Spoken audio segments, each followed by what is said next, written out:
Sintesis artinya pembentukan.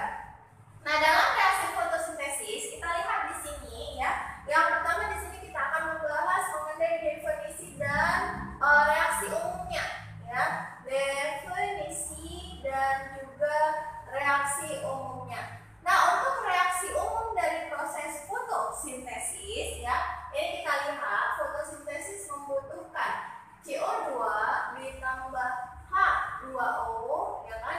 Kemudian juga membutuhkan cahaya matahari dan ini berlangsung di membutuhkan klorofil ya, berarti berlangsung di tanaman.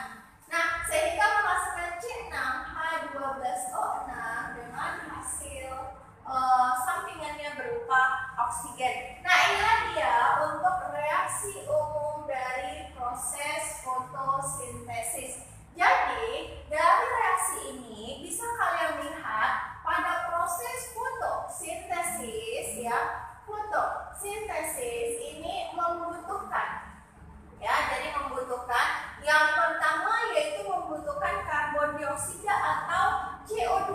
Nah, dari mana CO2 ini berasal? Yaitu dari atmosfer atau dari udara. Nah, dari mana sumber-sumber CO2? Biasanya adalah dari hasil pembakaran atau hasil pernapasan dari semua makhluk hidup yang ada di muka bumi, ya kan? Juga termasuk ke dalam pembakaran asap kendaraan bermotor, kemudian juga asap pabrik dan sebagainya.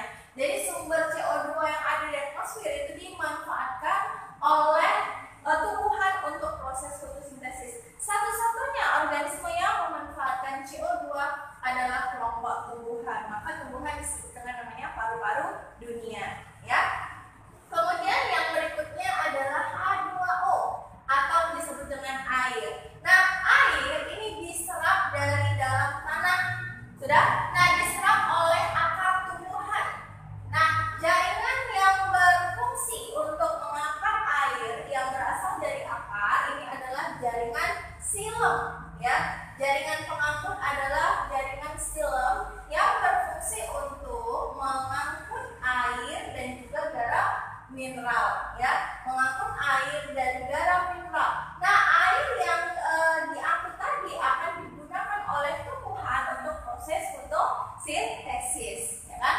Kemudian yang ketiga adalah cahaya. Nah, cahaya yang matahari ini sangat berperan penting untuk apa? Ya, untuk proses fotolisis air, ya. Ini dalam proses kimianya ya. Jadi dalam proses fotolisis air atau pemecahan air untuk apa nanti? Cahaya ini digunakan untuk pemecahan air sehingga nanti membentuk oksigen ya. Jadi untuk pembentukan oksigen. Sudah, atau O2. Kemudian yang keempat yang dibutuhkan berikutnya adalah klorofil. Apa itu klorofil? Klorofil adalah zat hijau daun yang terdapat pada tumbuhan. Nah, klorofil inilah yang berfungsi untuk mengikat, ya, untuk mengikat energi cahaya, ya, energi cahaya matahari. Nah, cahaya yang baik untuk proses fotosintesis adalah cahaya yang berwarna nila dan juga merah, ya, cahaya warna nila dan juga merah.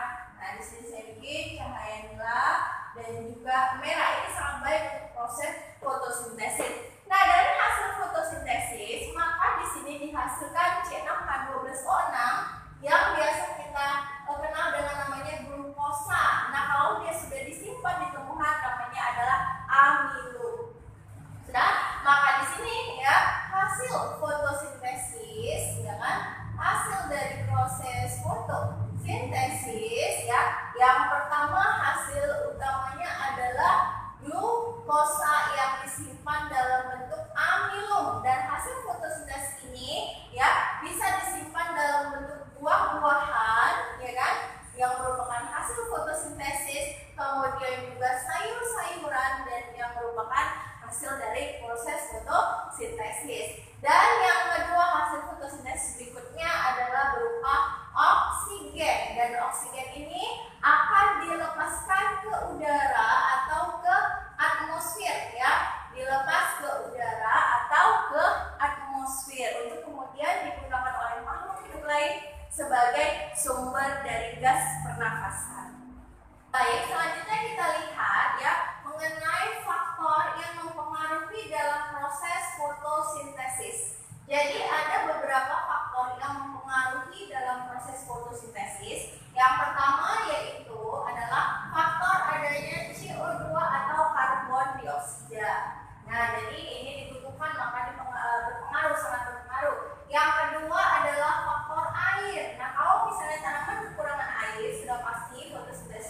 tidak berlangsung secara maksimal. Kemudian yang ketiga yaitu adalah faktor cahaya. Ya, nah faktor cahaya yang baik kalau misalnya kurang sinar matahari atau kurang penyinaran atau tanaman berada di tempat yang gelap, maka fotosintesis berlangsung kurang maksimal. Kemudian yang keempat ya, faktor yang berikutnya adalah faktor adanya klorofil, ya kan?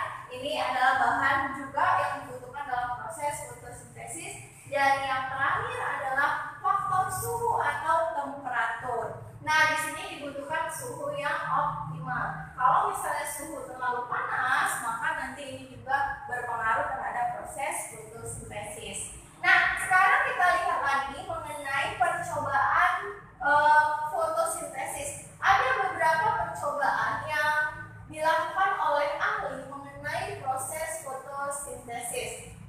Kita lihat di sini beberapa percobaan dalam proses fotosintesis. Yang pertama di sini ya, percobaan yang dilakukan oleh si Engelmann ya, Engelmann. Nah, di sini dia menggunakan ya bahan yaitu berupa si Engelmann melakukan sebuah percobaan ya dengan mengambil sebuah wadah, kemudian ke dalam wadah tersebut ya kan dimasukkannya yaitu spirogyra. Apa itu spirogyra? Nah, spirogyra ini adalah sejenis ganggang hijau, ya kan? Nah, di mana spirogyra ini butuh oksigen. Spirogyra butuh oksigen untuk melakukan proses. Di sini dia melakukan spirogyra itu ganggang hijau, jadi dia melakukan proses fotosintesis, ya kan? Jadi dia membutuhkan proses fotosintesis. Kemudian ke dalam wadah tersebut si Engelmann juga memasukkan yang namanya kelompok bakteri termo. Ya, bakteri termo ini bakteri yang bersifat aerob, berarti dia senang akan oksigen atau suka akan oksigen karena dia bersifat aerob, ya kan? Nah, jadi ke dalam sebuah wadah yang sudah dimasukkan spirogyra, kemudian bakteri termo, kemudian di bawah si Engelmann di bawah sinar matahari untuk pemanasan. Nah, dari sini dapat kita simpulkan bahwa ganggang hijau yang melakukan proses fotosintesis, di sini dia membutuhkan cahaya, kemudian juga ada air, maka pada spirogyra di sini terjadi proses fotosintesis. Nah, dari percobaan ini ternyata terdapat nanti gelembung-gelembung yang dihasilkan dari hasil fotosintesis dari spirogyra. Nah, bukti adanya gelembung-gelembung ini, bakteri termo mendekat ke arah mendekati spirogyra menuju gelembung karena di situ banyak sekali sumber oksigen. Nah, dari sini kesimpulan dari percobaan si Engelmann ya,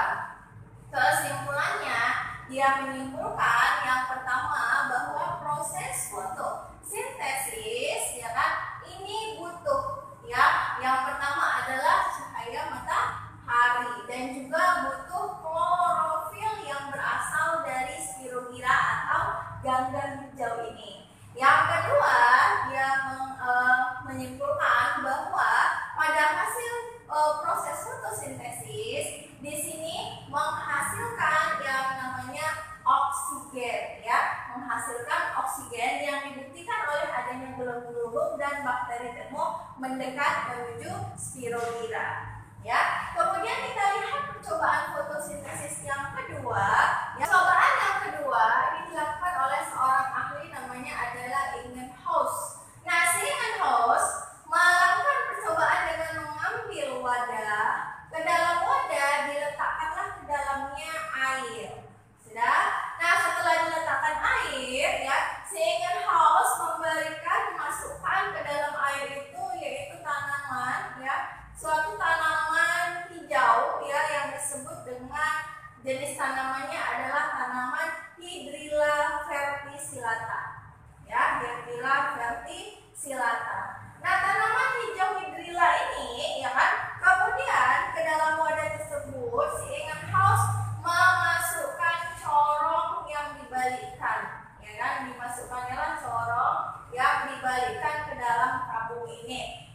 Nah, setelah itu si Ingenhousz membawa tabung ini di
sebuah wadah ya yang berisi air panas. Sudah? Nah, untuk apa dia memasukkan daun ke dalam air panas? Tujuannya adalah untuk mematikan sel-selnya ya, untuk mematikan sel-sel yang hidup. Sudah? Nah, selanjutnya setelah daun tersebut dimasukkan ke dalam air panas, selanjutnya daun tersebut dimasukkan ke sebuah wadah ya yang berisi alkohol. Untuk apa dia memasukkan daunnya ke dalam alkohol? Tujuannya adalah untuk ya melarutkan klorofilnya. Sudah? Untuk melarutkan klorofil. Dan setelah dimasukkan ke dalam alkohol, daun tersebut dimasukkan kembali ke dalam larutan, yaitu kemudian dimasukkannya ke dalam larutan yodium. Nah, yodium ini adalah larutan yang berfungsi untuk menguji adanya amilum, ya kan? Untuk menguji adanya amilum. Apa itu amilum? Amilum tadi adalah merupakan hasil dari proses fotosintesis, yaitu berupa glukosa, ya kan? Nah, ternyata setelah dimasukkan ke dalam larutan yodium, ya kan, daun tersebut hasilnya yang tidak ditutupi oleh aluminium foil ini berwarna biru kehitaman. Sudah? Warna biru kehitaman. Sementara yang tidak ditutupi oleh aluminium di sini dia tidak menunjukkan perubahan warna, ya, tidak menunjukkan perubahan warna. Maka kesimpulan dari percobaan Sachs dia menyimpulkan bahwa hasil utama dari proses fotosintesis yaitu adalah berupa amilum ya, yang ditunjukkan oleh percobaan reaksi dengan iodium tadi. Nah, inilah dia mengenai percobaan fotosintesis. Baik, sekarang kita masuk ke pembahasan soal mengenai fotosintesis. Kita lihat untuk soal pengantar yang pertama. Berikut ini yang terlibat dalam proses fotosintesis kecuali, berarti yang tidak terlibat ya. Nah, yang terlibat adalah air, benar. Karbon dioksida ya dibutuhkan. Sinar matahari dan dibutuhkan, sementara karbon monoksida atau CO itu tidak. Berarti jawabannya kecuali adalah D. Bagian penyusun daun untuk tempat berlangsungnya proses fotosintesis terdapat di mana? Kecuali. Nah, jadi daun adalah tempat fotosintesis. Kenapa? Karena daun mengandung klorofil. Nah, yang mengandung klorofil itu pada jaringan apa saja? Nah, jadi pada mengandung klorofil itu adalah jaringan pagar atau disebut juga dengan jaringan tiang, ya. Kemudian yang mengandung klorofil itu adalah jaringan spons, jadi juga berperan sebagai tempat fotosintesis. Dan mengandung klorofil adalah sel penutup pada stomata, ya. Jadi dua sel penutup stomata. Dan jaringan epidermis itu tidak mengandung klorofil, berarti di sini tidak terjadi proses fotosintesis. Oke, next nomor 3. Gas yang merupakan bahan untuk proses fotosintesis adalah, nah kalau gas itu adalah karbon dioksida, sementara nitrogen tidak, oksigen ini adalah hasil bukan bahan ya, karbon monoksida tidak, CO tidak ya. Next nomor 4, yang merupakan faktor eksogen. Faktor eksogen itu adalah faktor luar ya, berikut dalam pengangkutan. Nah, jadi kalau faktor dari dalam untuk pengangkutan atau transportasi pada jaringan tumbuhan ya, terutama untuk mengangkut air dari dalam tanah menuju ke daun untuk proses fotosintesis, itu melibatkan daya isap daun, benar. Tekanan akar ya, benar. Faktor dalam ya, kapilaritas pada batang juga benar. Nah, sementara faktor eksogen adalah faktor luar, yaitu lingkungan ya. Oke, berikutnya yang terakhir deh, perpindahan zat makanan larutan dari konsentrasi yang tinggi ke rendah. Nah, ini mengenai perpindahan zat atau transportasi zat. Ada dua, ya. Yang pertama transportasi aktif dan pasif. Nah, kalau transportasi pasif ada dua, difusi dan osmosis. Nah, kalau untuk difusi, ini pengangkutan dari yang tinggi